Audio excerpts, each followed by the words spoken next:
Hello friends, good morning. मैं हूं आपका दोस्त राहुल और आप सभी का स्वागत है हमारे यूट्यूब चैनल द स्टडी 2.0 पर। फ्रेंड्स, आज की इस वीडियो में हम डिस्कस करने वाले हैं 15 फरवरी 2024 के 10 मोस्ट इम्पोर्टेंट करंट अफेयर के क्वेश्चन। तो आप इस पूरे लेक्चर को बहुत ही ध्यान से लास्ट तक ज़रूर देखिएगा। लास्ट में आपसे एक क्वेश्चन पूछा जाएगा जिसका आंसर आपको कमेंट सेक्शन में ज़रूर देना है दोस्तों। और हर रोज़ की तरह आपके लिए लास्ट में स्टैटिक जीके के कुछ रिवीजन पॉइंट रखे गए हैं। तो ये वीडियो लास्ट तक ज़रूर देखिए दोस्तों, आपको ज़रूर पसंद आएगी। अगर ये वीडियो आपको पसंद आती है तो चैनल को सब्सक्राइब करके बेल आइकन को ज़रूर प्रेस कर लें दोस्तों, और वीडियो को लाइक करना ना भूलें। तो आइए दोस्तों शुरू करते हैं आज का पहला और इम्पोर्टेंट क्वेश्चन। आपकी स्क्रीन के सामने ये रहा पहला क्वेश्चन। पहला क्वेश्चन है दोस्तों, आपसे पूछा गया है कि आईसीसी टेस्ट रैंकिंग में शीर्ष पर पहुंचने वाले पहले भारतीय गेंदबाज कौन बने हैं। तो इसका जो राइट आंसर है दोस्तों, इसका राइट आंसर है Jasprit Bumrah. Option number A इसका राइट आंसर हो जाएगा, जसप्रीत बुमराह। आइए दोस्तों बात करते हैं यहाँ पर आईसीसी टेस्ट रैंकिंग में शीर्ष पर पहुंचने वाले जो पहले भारतीय तेज गेंदबाज बन गए हैं, जसप्रीत बुमराह। तो इनका नाम याद रखना दोस्तों, वे एक स्पिनर अश्विन, रविंद्र जडेजा और बिशन सिंह बेदी के बाद जो है नंबर 1 स्थान पर हासिल हुए हैं। तो इन्हें नंबर 1 स्थान हासिल किया है इसमें। तो याद रखना, अब ये देश के चौथे खिलाड़ी बन गए हैं। तो ये कौन से खिलाड़ी बन गए हैं? देश के चौथे खिलाड़ी बन गए हैं। आइए दोस्तों अब हम जानते हैं यहाँ पर स्पोर्ट्स से करंट अफेयर के बारे में, क्योंकि खेल का क्वेश्चन है। तो जो खेल से इंपॉर्टेंट क्वेश्चन बनते हैं करंट अफेयर के, उनके बारे में रिवीजन करते हैं। रोहित शर्मा T20 क्रिकेट में सबसे ज़्यादा शतक लगाने वाले बल्लेबाज बने हैं। तो रोहित शर्मा याद रखना, सबसे ज़्यादा शतक लगाने वाले किसमें? T20 क्रिकेट में। तो कौन बने हैं? रोहित शर्मा। विश्वनाथ आनंद की बात करूं तो विश्वनाथ आनंद को जो पीछे पछाड़ कर आर प्रज्ञानंद जो हैं वो भारत के नंबर 1 शतरंज खिलाड़ी बन गए हैं। तो कौन बने हैं? आर प्रज्ञानंद। किसको पछाड़ कर? विश्वनाथ आनंद को। याद रखिएगा।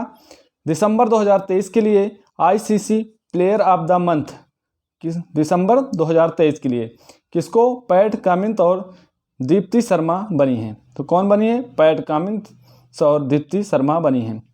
आपसे पूछे बीच गेम 2024 का में पहला स्थान किसने हासिल किया है। तो ये जो है ये कौन सा गेम है? बीच गेम। इसमें मध्य प्रदेश जो है में पहला स्थान हासिल किया है। रियल मैड्रिड जो है बार्सिलोना को हराकर जो है स्पेन सुपर कप जीत लिया है। तो रियल मैड्रिड ने बार्सिलोना को हराकर स्पेनिश सुपर कप जीत लिया है। यूनाइटेड कप 2024 का खिताब जर्मनी ने पोलैंड को हराकर जीत लिया है। तो यूनाइटेड कप जो है ये टेनिस का है। तो जर्मनी ने पोलैंड को हराकर ये ट्रॉफी अपने नाम कर ली है। याद रखिएगा दोस्तों।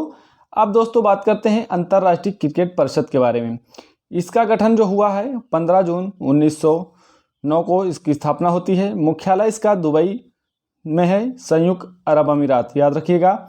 अध्यक्ष हैं ग्रेग बर्कले और CEO जो हैं वो हैं जियोफ एलार्डिस, यहाँ के CEO हैं। यह क्रिकेट के लिए एक वैश्विक शासी निकाय है, अंतर्राष्ट्रीय क्रिकेट परिषद। अब आइए दोस्तों बात करते हैं यहाँ पर क्वेश्चन नंबर 2 की।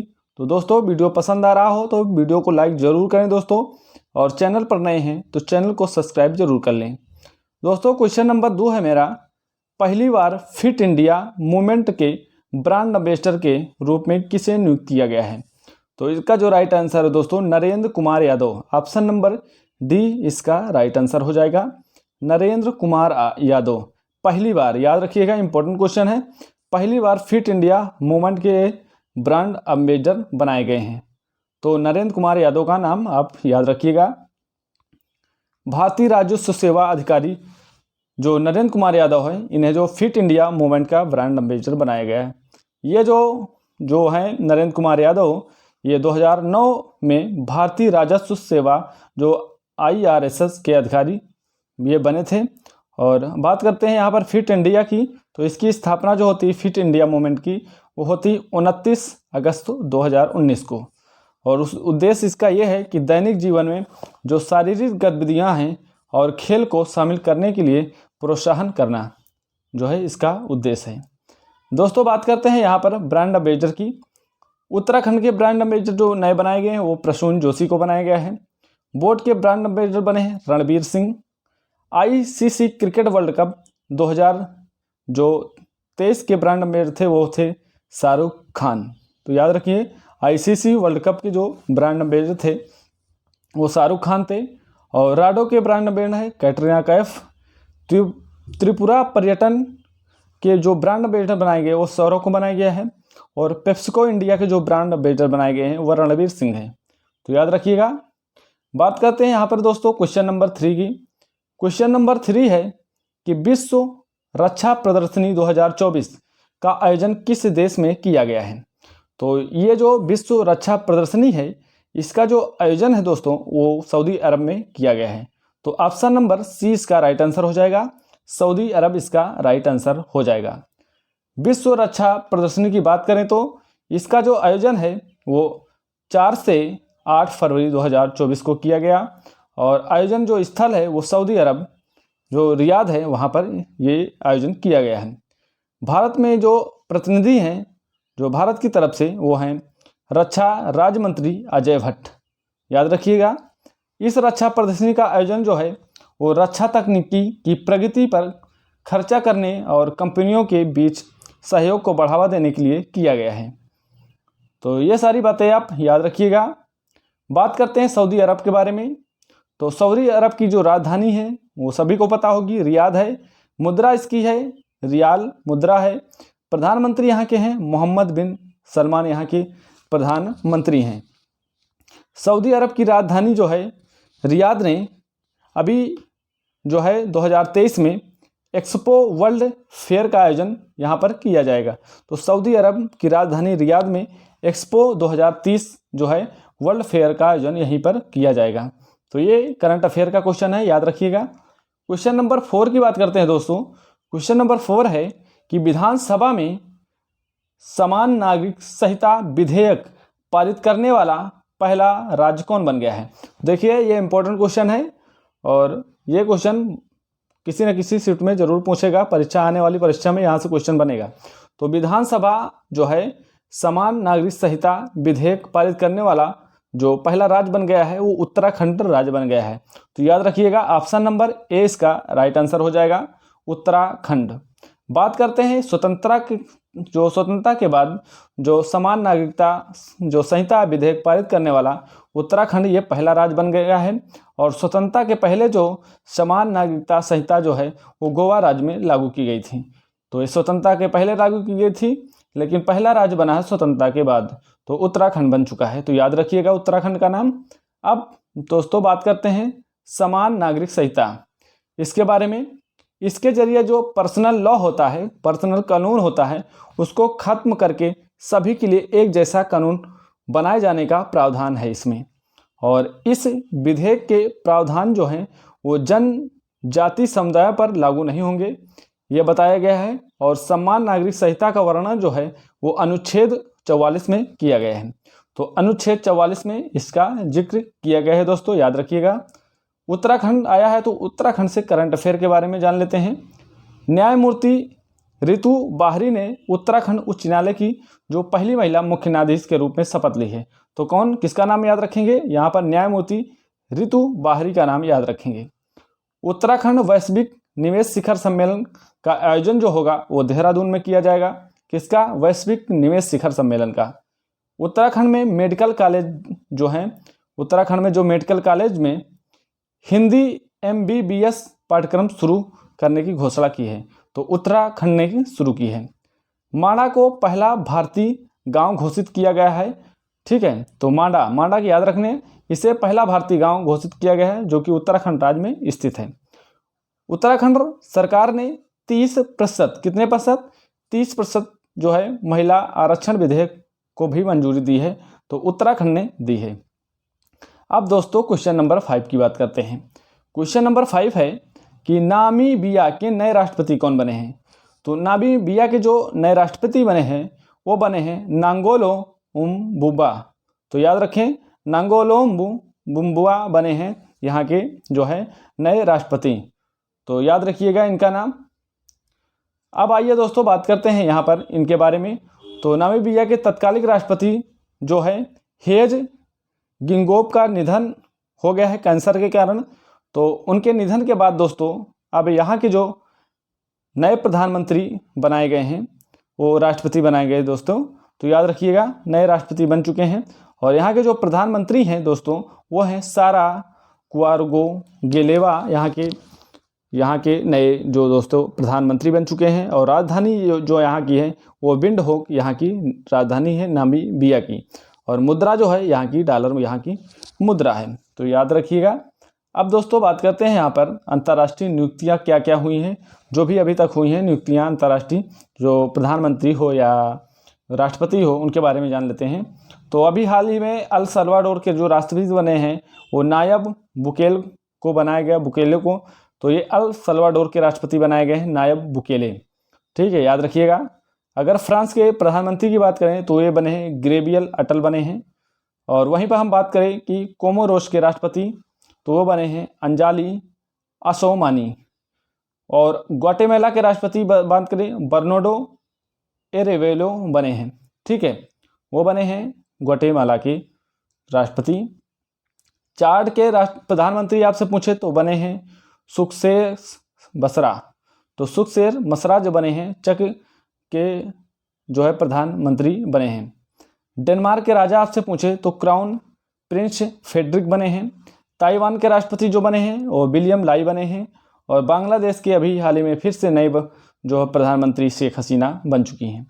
तो ये सभी याद रखेंगे दोस्तों। अब बात करते हैं दोस्तों मोस्ट इंपॉर्टेंट क्वेश्चन नंबर 6 है। पूछा गया आपसे कि सौराष्ट्र क्रिकेट एसोसिएशन स्टेडियम का नया नाम क्या हो गया है। तो सौराष्ट्र क्रिकेट एसोसिएशन स्टेडियम का जो नया नाम हो गया है वो निरंजन शाह स्टेडियम हो गया है। तो इसका जो राइट आंसर है ऑप्शन नंबर डी हो जाएगा, निरंजन शाह स्टेडियम। याद रखिएगा दोस्तों। राजकोट जो है, राजकोट में सौराष्ट्र क्रिकेट एसोसिएशन जो है इसका जो नया नाम हो गया है बदलकर निरंजन शाह स्टेडियम इसका नया नाम हो गया है। निरंजन शाह जो है वो 1960 और 70 के दशक में सौराष्ट्र के लिए 12 प्रथम श्रेणी क्रिकेट खेले थे। और जो ये निरंजन शाह है वो SCA के सचिव भी रहे हैं। तो ये सारी बातें हैं, ठीक है, याद रखिएगा। बात करते हैं दोस्तों अब बदले गए नाम के बारे में। जो भी बदले गए नाम हैं उन पर एक बार रिवीजन कर लेते हैं। अभी हाल ही में मर्यादा पुरुषोत्तम राम अंतर्राष्ट्रीय हवाई अड्डा, इसका नाम बदल कर जो है कर दिया गया है महर्षि वाल्मीकि अंतर्राष्ट्रीय हवाई अड्डा। अयोध्या रेलवे के स्टेशन का नाम भी बदला गया है और इसका नाम जो हो गया है वो अयोध्या धाम जंक्शन कर दिया गया है। और पंजोखरा गांव जो कि हरियाणा में है इसका नाम पंजोखरा साहिब कर दिया गया है। फिरोजाबाद का नाम भी बदला गया है और फिरोजाबाद जो कि उत्तर प्रदेश में है इसका जो नाम है वो हो गया है चंद्र नगर। आयुष्मान भारत स्वास्थ्य और कल्याण केंद्र, इसका भी नाम बदलकर आयुष्मान आरोग्य मंदिर कर दिया गया है। आइए दोस्तों और भी देखते हैं यहाँ पर। अगर आपसे पूछे कि अहमदाबाद दिल्ली संपर्क क्रांति का नाम क्या हो गया है तो इसका जो नाम बदलकर हो गया अक्षरधाम एक्सप्रेस। राष्ट्रपति भवन में स्थित जो मुगल गार्डन है इसका जो नाम बदलकर हो गया है अमृत उद्यान। और हॉकी स्टेडियम जो कि रायबरेली में है इसका जो नाम है जो है वो रानीज गर्ल हॉकी टर्फ रख किया गया है और ये जो नाम है वो रानी रामपाल के नाम पर रखा गया है। अल अहमद जो है ये UAE में है, जो अल अहमद नहीं अल मिनहाद है और ये UAE में है और इसका जो नाम है वो हो गया हिंद शहर। तो इसका नाम दोस्तों हिंद शहर कर दिया गया है। तो याद रखना दोस्तों। अब आइए दोस्तों बात करते हैं क्वेश्चन नंबर 7 के बारे में। क्वेश्चन नंबर 7 है, आपसे पूछा गया है कि विश्व पुस्तक मेले 2024 का आयोजन कहाँ किया गया है, मतलब कहाँ किया जाएगा, ठीक है। तो याद रखिएगा ये जो विश्व पुस्तक मेले 2024 का जो आयोजन है दोस्तों वो किया जाएगा नई दिल्ली में। तो याद रखिएगा ऑप्शन नंबर ए इसका राइट आंसर है और इसका जो आयोजन है दोस्तों वो 10 फरवरी से 18 फरवरी तक इसका आयोजन किया जाएगा। तो ये विश्व पुस्तक मेला है और ये 18 फरवरी तक ये जो है आयोजन चलने वाला है। आइए जानते हैं दोस्तों इसके बारे में। इसका जो आयोजन है वो 10 से 18 फरवरी तक इसका आयोजन किया जाएगा और कहाँ पर, प्रगति मैदान जो नई दिल्ली में है, यहाँ पर विश्व पुस्तक मेला का आयोजन किया जाएगा। बात करते हैं यहाँ पर जो गेस्ट कंट्री देश है वो है सऊदी अरब, और जो ऑर्गेनाइजर यहाँ पर है वो है नेशनल बुक ट्रस्ट जो NBT, याद रखिएगा।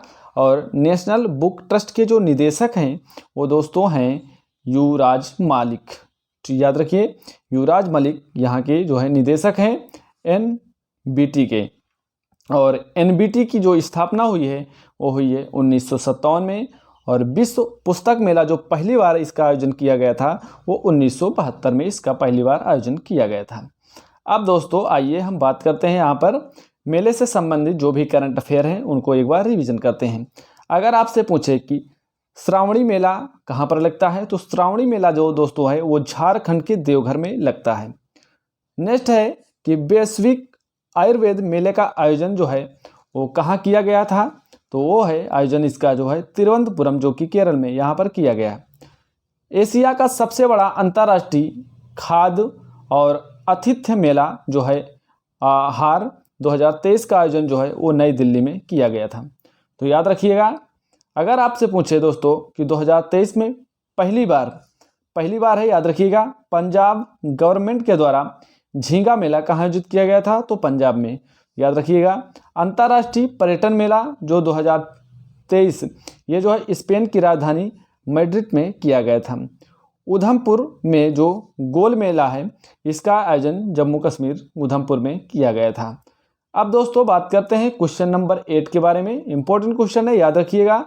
आपसे पूछे कि गुरु श्रील प्रभुपाद की 150वीं जयंती का कार्यक्रम का आयोजन कहाँ किया गया, तो इनका जो आयोजन किया गया था उसका आयोजन नई दिल्ली में किया गया। तो ऑप्शन नंबर डी इसका राइट आंसर हो जाएगा। ये जो गुरु श्रील प्रभुपाद हैं इनकी 150वीं जयंती मनाई गई है, तो ये इनका जो मनाया गया है वो नई दिल्ली में मनाया गया था। तो नई दिल्ली में ये कार्यक्रम किया गया था। तो याद रखिएगा नई दिल्ली इसका राइट आंसर हो जाएगा दोस्तों। और इनकी जो है 150वीं जयंती मनाई गई है। ये जो आयोजन है मैंने बताया कि नई दिल्ली में, और स्थान पूछे तो भारत मंडपम जो कि नई दिल्ली में है वहाँ पर आयोजन किया गया था। ये जो कार्यक्रम है इसमें जो है जो हमारे प्रधानमंत्री हैं PM श्री नरेंद्र मोदी, इन्होंने इसमें शामिल हुए थे, तो ये इसमें भी शामिल हुए थे, याद रखिएगा। और एक स्मारक टिकट और एक सिक्का जारी किया। तो एक स्मारक जो है टिकट और एक सिक्का यहाँ पर जारी किया गया था। श्री गुरु जो गुरु श्रील प्रभुपाद हैं, इनका जन्म की बात करें तो इनका जो जन्म है वो 1 सितंबर 1896 में कोलकाता में इनका जन्म होता है। और ये जो है एक गौड़ीय मिशन के संस्थापक थे। अब बात करें ये एक जो है वैष्णववाद के से संबंधित हैं। ये जो गुरु श्रील प्रभुपाद हैं ये वैष्णववाद से संबंधित हैं, और ये जो है इस्कॉन के संस्थापक थे। तो इस्कॉन के संस्थापक भी थे, तो याद रखिएगा इनके बारे में इतनी सारी बातें। बात करते हैं दोस्तों कुछ महत्वपूर्ण करंट अफेयर के बारे में। भारत मोबिलिटी ग्लोबल जो है एक्सपो ये नई दिल्ली में किया गया था, याद रखिएगा।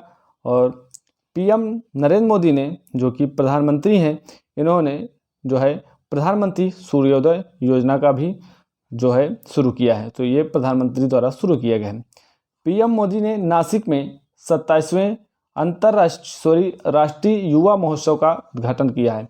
तो 27वें नंबर का युवा महोत्सव का जो है आयोजन जो है वो PM नरेंद्र मोदी ने नासिक में किया है।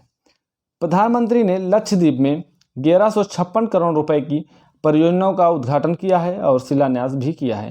तो याद रखिएगा प्रधानमंत्री ने पंडित मदन मोहन मालवीय की संग्रहित कृतियों के जो है 11 खंडों की पहली जो श्रृंखला का अनावरण भी किया है। दोस्तों याद रखिएगा। बात करते हैं अब क्वेश्चन नंबर 9 की। क्वेश्चन नंबर 9 है कि 7वें हिंद महासागर सम्मेलन का आयोजन जो है किस देश में किया जा रहा है। तो ये जो है 7वें हिंद महासागर सम्मेलन का जो आयोजन है दोस्तों वो ऑस्ट्रेलिया में किया जा रहा है। तो ऑप्शन नंबर ए इसका राइट आंसर हो जाएगा, ऑस्ट्रेलिया राइट आंसर हो जाएगा। जो 7वें नंबर का है, पहली बार तो ये याद रखना, ये हिंद महासागर जो है सम्मेलन कौन से नंबर का है 2024 में, 7वें नंबर का। आयोजन जो है दोस्तों वो 9 से 10 फरवरी 2024 तक इसका आयोजन किया गया है। और आयोजन स्थल की बात करें तो पर्थ जो ऑस्ट्रेलिया में है ये आयोजन स्थल है। और भारत की तरफ से इसमें जो हिस्से लिए हैं वो लिए हैं विदेश मंत्री जो जयशंकर प्रसाद हैं, उन्होंने इसमें हिस्सा लिया है। हिंद महासागर सम्मेलन का जो पहला संस्करण आपसे पूछे तो हिंद महासागर का जो पहला संस्करण हुआ था वो 2016 में सिंगापुर में किया गया था, याद रखिएगा। अब आइए दोस्तों आज का लास्ट क्वेश्चन, क्वेश्चन नंबर 10 है। आपसे अगर पूछे कि सरकार के द्वारा किस देश की सीमा पर बाढ़ जो है फेंसिंग लगाने का फैसला किया गया है, तो ये जो है ये जो म्यांमार है, म्यांमार की सीमा पर दोस्तों जो भारत सरकार के द्वारा जो है बाढ़ लगाने का जो फैसला किया गया है। तो ऑप्शन नंबर जो इसका बी राइट आंसर हो जाएगा, बी राइट आंसर हो जाएगा, याद रखिएगा। आइए जानते हैं दोस्तों, केंद्र सरकार जो है वो केंद्र सरकार जो है 1653 किलोमीटर लंबी जो भारत और म्यांमार की सीमा पर जो घुसपैठियों और विद्रोहियों की भारत में एंट्री को रोकने के लिए वहाँ पर बाढ़ लगाएगी। और ये जो है मिजोरम, मणिपुर, नागालैंड और अरुणाचल प्रदेश की सीमा जो है म्यांमार से लगती है। तो 4 देशों की यहाँ पर स्टेटिक जीके बनता है कि म्यांमार से किन राज्यों की सीमा लगती है, तो मिजोरम, मणिपुर, नागालैंड और अरुणाचल प्रदेश की सीमा लगती है म्यांमार से, तो याद रखिएगा। मणिपुर के मोरेह में 10 किलोमीटर की दूरी पर पहले से ही बाढ़ वहाँ पर लगाई जा चुकी है। अरुणाचल प्रदेश और मणिपुर में हर 1 किलोमीटर की दूरी पर फेंसिंग की जाएगी। तो अरुणाचल प्रदेश और मणिपुर के हर 1 किलोमीटर में बाढ़ लगाए जाएंगी, तो याद रखिएगा। अब दोस्तों आइए बात करते हैं म्यांमार के बारे में। तो म्यांमार की राजधानी है नयपीडो, तो यहाँ की राजधानी है और राष्ट्रपति यहाँ के हैं माइंट इसवे, यहाँ के जो हैं राष्ट्रपति हैं और कार्यवाहक राष्ट्रपति हैं। मुद्रा यहाँ की है क्यात, तो याद रखिएगा क्या दोस्तों, मुद्रा क्या है, क्यात यहाँ की मुद्रा है। बात करते हैं भारत के 7 पड़ोसी जो देश हैं उनके साथ जो सीमाएं लगती हैं, भारत के 7 पड़ोसी देशों के साथ जो सीमाएं लगती हैं, किस किस राज्य की सीमाएं लगती हैं। पहला है बांग्लादेश। बांग्लादेश जो है वो भारत से 96.7 किलोमीटर की सीमा बनाता है और सबसे ज़्यादा जो है ये तटीय सीमा बनाता है, याद रखिएगा। और जो राज्य लगते हैं वो असम, मेघालय, त्रिपुरा जो है, मिजोरम, पश्चिम बंगाल, ये 5 राज्य जो है बांग्लादेश से लगते हैं। कौन कौन से दोस्तों, असम लगता है, मेघालय लगता है, मिजोरम लगता है, त्रिपुरा और पश्चिम बंगाल, ये 5 राज्य जो हैं वो बांग्लादेश से सीमा साझा करते हैं। आइए बात करते हैं चीन। चीन की सीमा जो लगती है भारत से वो लगती है 3488 किलोमीटर। और ये जो चीन है ये जो है सीमा बनाता है लद्दाख से, हिमाचल प्रदेश से, उत्तराखंड से, सिक्किम और अरुणाचल प्रदेश से, इतने राज्यों से चीन सीमा बनाता है। पाकिस्तान की बात करते हैं तो पाकिस्तान की जो सीमा है भारत से वो 33 किलोमीटर लगती है, मतलब 3323 किलोमीटर लगती है। और जो राज्य इस पर स्पर्श करते हैं वो गुजरात है, राजस्थान है, पंजाब है, जम्मू कश्मीर और लद्दाख, ये जो है पाकिस्तान से सीमा साझा करते हैं। अब दोस्तों बात करते हैं नेपाल के बारे में। नेपाल की जो सीमा लगती है वो लगती है 1751 किलोमीटर, ठीक है। और नेपाल के साथ जो सीमा साझा करते हैं राज्य वो है उत्तर प्रदेश, बिहार, पश्चिम बंगाल, सिक्किम, उत्तराखंड। कौन कौन से, उत्तर प्रदेश, बिहार, पश्चिम बंगाल, सिक्किम, उत्तराखंड, इतने जो राज्य हैं वो नेपाल से सीमा साझा करते हैं। म्यांमार की बात करूं तो म्यांमार से जो सीमा साझा करते हैं, और म्यांमार की सीमा पहले लगती है जो 1643 किलोमीटर की सीमा लगती है भारत से। और जो राज्य लगते हैं म्यांमार से वो अरुणाचल प्रदेश लगता है, नागालैंड लगता है, मिजोरम लगता है, मणिपुर, 4 राज्य लगते हैं म्यांमार से। और नेपाल से जो है कौन कौन से लगते हैं, उत्तर प्रदेश, बिहार, पश्चिम बंगाल और सिक्किम और उत्तराखंड, 5 राज्य नेपाल से सीमा साझा करते हैं, याद रखिएगा। बात करते हैं भूटान से। भूटान की सीमा जो लगती है वो 699 किलोमीटर लगती है भूटान की सीमा। और इससे जो राज्य साझा करते हैं, सीमा बनाते हैं, वो हैं सिक्किम है, असम है, पश्चिम बंगाल है, अरुणाचल प्रदेश है। इतने जो राज्य हैं वो भूटान से सीमा साझा करते हैं। अफगानिस्तान की बात करते हैं। अफगानिस्तान जो है वो भारत से जो इसकी बाउंड्री लगती है वो सबसे कम लगती है। कभी कभी पूछता है कि सबसे कम सीमा बनाने वाला जो है पड़ोसी देश कौन सा है, तो ये है अफगानिस्तान, जो कि भारत से सबसे कम सीमा बनाता है, 106 किलोमीटर की सीमा बनाता है। तो इससे जो राज्य लगता है वो लद्दाख राज्य इससे टच करता है। तो याद रखना, याद रखेंगे, ठीक है दोस्तों। और आइए दोस्तों अब हम बात करते हैं कल की रिवीजन की क्लास का। कल आपसे पूछा गया था किस संस्थान ने हाइपर वेलोसिटी टनल का सफल परीक्षण किया है, तो ये किया है IIT कानपुर। मियो ओका भारत में किस बैंक की कंट्री के निदेशक बने हैं, तो ये बने हैं एशियाई विकास बैंक के। किस राज्य में Deenbandhu Chhotu Ram thermal power plant को स्वीकृति प्रदान की गई है, तो हरियाणा राज्य को। नेक्स्ट है भारत और कुवैत के बीच फीफा विश्व कप 2026 क्वालिफायर कहाँ आयोजित किया जाएगा, तो ये किया जाएगा दोस्तों कहाँ पर, ये हैदराबाद में किया जाएगा, तो याद रखिएगा। अब दोस्तों आइए बात करते हैं, यहाँ पर आपसे पूछे नायब बुकेले किस देश के राष्ट्रपति बने हैं, तो ये बने अल सल्वाडोर के। मार्क फिलिप्स किस देश के प्रधानमंत्री हैं जो भारत की 6 दिन की यात्रा पर आए हैं, तो ये आए हैं गुयाना के ये प्रधानमंत्री हैं। भारतीय सेना के उप प्रमुख कौन बने हैं, तो ये बने हैं उपेंद्र द्विवेदी, भारतीय सेना के उप प्रमुख बनाए गए हैं।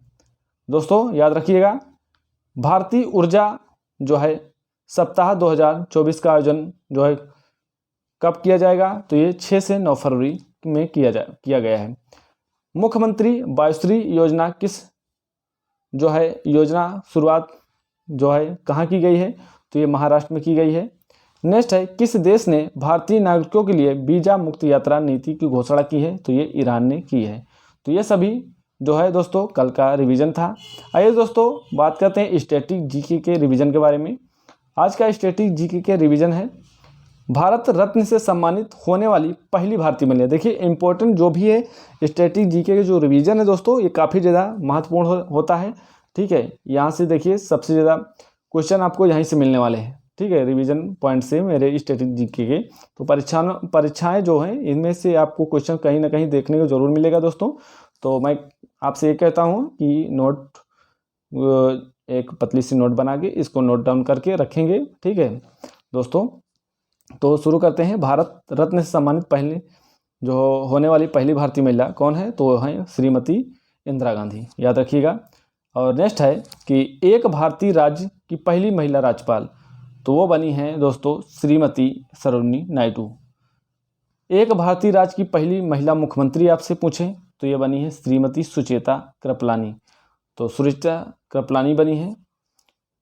देश की पहली केंद्रीय मंत्री कौन है, तो वो हैं राजकुमारी अमृता कौर। भारतीय राष्ट्रीय कांग्रेस की पहली महिला अध्यक्ष पूछें, तो वो है एनी बेसेंट। उच्च न्यायालय की मुख्य न्यायाधीश नियुक्त होने वाली जो है पहली महिला, तो वो हैं न्यायाधीश लीला सेठ। सुप्रीम कोर्ट की न्यायाधीश नियुक्त होने वाली पहली महिला, तो यह है न्यायाधीश फातिमा बीबी। लोकसभा के अध्यक्ष पद पर नियुक्त होने वाली पहली महिला, तो वो है श्रीमती मीरा कुमार। नेक्स्ट है मिस यूनिवर्स का खिताब जीतने वाली पहली महिला, तो ये हैं सुष्मिता सेन। और मिस वर्ल्ड का खिताब जीतने वाली पहली महिला, तो यह है रीता फारिया। तो दोस्तों ये था स्टैटिक जीके का रिवीजन। तो पसंद आया होगा दोस्तों। देखिए सभी जो प्रथम महिलाएं थी मैंने आपके सामने डिस्कस की है। अब दोस्तों बात करते हैं कल के प्रश्न का। कल आपसे प्रश्न पूछा गया था कि IIT मद्रास का नया कैंपस किस देश में शुरू किया गया, तो इसका जो राइट आंसर है दोस्तों वो है श्रीलंका। तो ऑप्शन नंबर 6 का राइट आंसर था। दोस्तों आज का हमारा प्रश्न है, आपसे पूछा गया है इसमें कि चंद्रमा की धरती पर उतरने वाला दुनिया का 5वां देश कौन बना है, तो इसका जो राइट आंसर है आप कमेंट सेक्शन में ज़रूर दीजिएगा दोस्तों। तो दोस्तों आपको क्लास कैसी लगी, अगर पसंद आई हो तो क्लास को लाइक ज़रूर करें दोस्तों इस वीडियो को, और चैनल पर नए हैं तो चैनल को सब्सक्राइब करके बेल आइकन को ज़रूर प्रेस कर लें दोस्तों।